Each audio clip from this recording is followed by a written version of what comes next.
साल 2000 इंडिया में सबसे पहली बार मैच फिक्सिंग स्कैंडल का केस सामने आया था। उस टाइम टीम इंडिया के कैप्टन मोहम्मद अजहरुद्दीन इनको आजीवन प्रतिबंध लगा दिया गया था, जबकि वाइस कैप्टन अजय जडेजा साथ ही मनोज प्रभाकर को 5 साल के लिए बैन तक कर दिया गया था। उस टाइम लोगों को क्रिकेटर से भरोसा उठ रहा था। वो समय टीम इंडिया के लिए काफी बुरा था। हर जगह से क्रिकेटरों को हेट ही हेट मिल रहा था। अब तो लग रहा था कि हमारी सरकार या बीसीसीआई इस पर सुधार करेगी, आगे ऐसा कभी नहीं होने देगी, इस पर सख्त कानून लागू करेगी। लेकिन चीजें सोचने से ज्यादा करने में फायदा होता है, पर वही चीज नहीं हुई। एक बार फिर 2013 में एक और मैच फिक्सिंग स्कैंडल पकड़ा जाता है। इस बार ये चीज आईपीएल में हुई थी।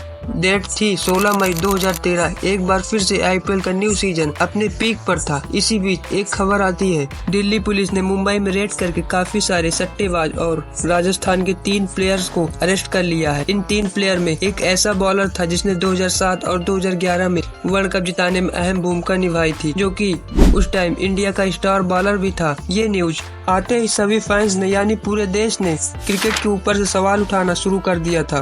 लोगों को क्रिकेट देखने का नजरिया बदल जाता है, लोगों का क्रिकेट से भरोसा उठने लगता है। यहाँ तक क्रिकेट फैंस आईपीएल को बैन करने तक को बीसीसीआई से मांग करने लगते हैं। उस टाइम क्रिकेट का इंडिया में बहुत बुरा हाल हो गया था। इस पूरे फिक्सिंग स्कैंडल की असली शुरुआत साल 2012 से होती है, यानी ठीक 1 साल पहले, जब आईपीएल का 5वां सीजन शुरू होने वाला था। उस टाइम क्रिकेट आईपीएल की वजह से पीक पर जा चुका था। आईपीएल बीसीसीआई यानी कि इंडियन क्रिकेट टीम को पैसों के मामलों में काफी ज्यादा कंट्रीब्यूट कर रहा था। उस टाइम पे क्रिकेट में बैटिंग और इलीगल गैम्बलिंग जैसी चीजें काफी आम हो चुकी थी। लोग काफी ज्यादा उस टाइम पे क्रिकेट में पैसा लगा रहे थे। बैटिंग इतना ज्यादा बढ़ चुका था कि आईपीएल का 5वां सीजन खत्म होते होते दिल्ली और मुंबई के बड़े बड़े सट्टेबाजों ने इतना ज्यादा पैसा कमाया था कि मानो कई प्लेयर के एनुअल सैलरी से भी ज्यादा था। ये सट्टेबाज खुलेआम चल रही थी। इसका एक सिंपल सा कारण था, वो खुद पुलिस, बड़े शहरों की पुलिस डिपार्टमेंट उस टाइम पे इन सट्टेबाजों और मैच फिक्सिंग रिलेटिव इश्यू में ध्यान बिल्कुल नहीं दे रही थी। उनकी लापरवाही की वजह से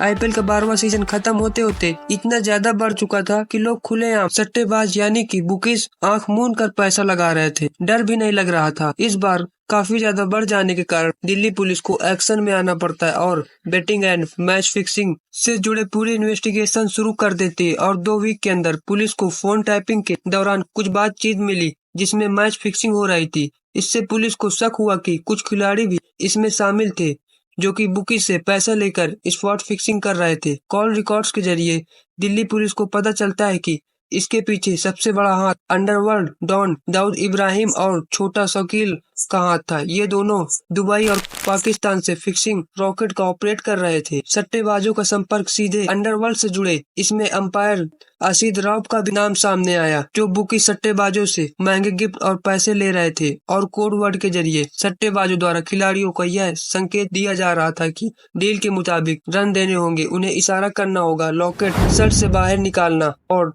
ट्राउजर में तौलिया रखना होगा। जबकि आईपीएल के तीनों मैचों में फिक्सिंग की गई थी। खिलाड़ियों को 1 ओवर के बदले 60 लाख रुपए तक की रकम दी गई थी। इसकी शुरुआत 5 मई राजस्थान रॉयल्स और पुणे वॉरियर्स के बीच खेले गए मैच में हुई थी। इस दौरान अजीत चंडीला को अपनी स्पेल में 14 रन देने थे, लेकिन चंडीला सिग्नल देना भूल गए थे।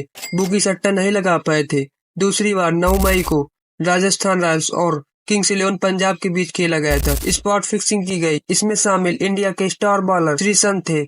इन्होंने वार्म अप बहाने बुकी को सट्टा लगाने का समय दिया। इसके बाद उन्होंने उस ओवर में 13 रन दिए थे। फिर 15 मई को राजस्थान रॉयल्स और मुंबई इंडियंस के बीच खेले जाने वाले मैच में दिल्ली पुलिस पूरी तरह से खिलाड़ियों को पकड़ने के लिए तैयार थी। वो रात दोनों टीमों के बीच पूरा लाइव मैच देख रही थी, ताकि वो खिलाड़ियों के इशारे और उनके तरीकों को मॉनिटर कर सके।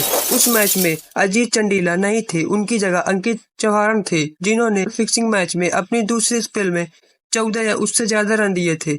ये मैच खत्म होने के काफी देर रात 2:30 बजे के बीच मुंबई के ट्राइडेंट होटल से श्रीसंत, अजीत चंडीला और अंकित चौहान को रंगे हाथ पकड़ा था। इनके रूम से नगद पैसे, डायरी नोट जिसमें कुछ कोड वर्ड लिखे थे, साथ ही मोबाइल फोन में बुकियों से बातचीत, कॉल्स और मैसेज थे। कुछ चैट, पैसे तय करने की बात भी थी।